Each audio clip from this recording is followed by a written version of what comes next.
Boxing defense in MMA is an entirely different game from regular boxing defense. If you think a simple high guard is going to save you from punishment, think again. But I'm going to give you the 5 strategies that world champions use for their defense in MMA. The first strategy you need to use is footwork.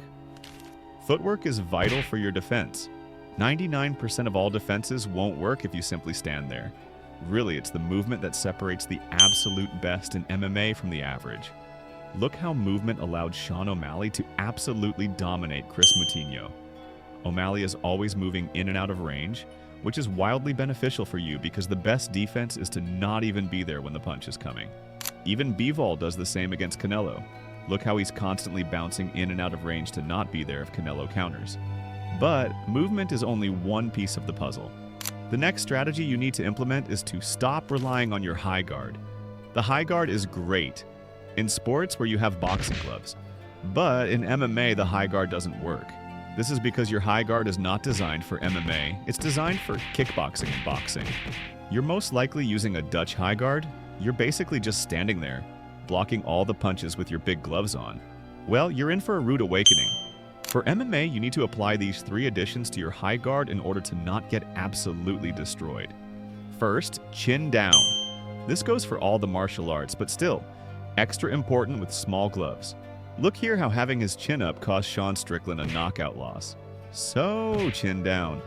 Number 2, your shoulders should be rolled forward. This is not a must for every style. But in my opinion, for pure boxing defense, it's vital for you to use. Last thing to perfect your high guard is hands tight.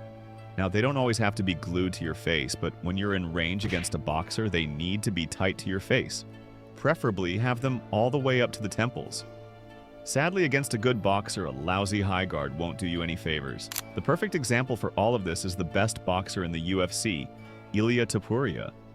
Look how in his fight against Josh Emmett he does all of this. If they work for Ilia, they'll work for you too. But you're not looking for just good defense, right? That's what I thought. So you need to pair this with the third strategy. Remember when I said that the best defense is not getting hit? Well, the third strategy is very similar. The third strategy is all about removing the sting of some of the shots your opponent throws by, you guessed it, moving. A master of this is Brandon Moreno. I want you to look at his high guard in the Steve Erceg fight. Look at the right hand, constantly up to defend against power right hands. And the left hand, ready to parry any shots coming his way. This is a great way to shut down jabbers. The jab can really disrupt an opponent's rhythm, so being able to remove it as a threat is great. The second part is rolling with the punches. This is very important for any shot. Look here how Jose Aldo basically neutralizes Jan's combo by simply swaying with the punches. You know this works. If you've ever hit mitts, you know that if the mitt holder doesn't meet the punch, it doesn't do much. Think of it like that. You're not meeting the punch.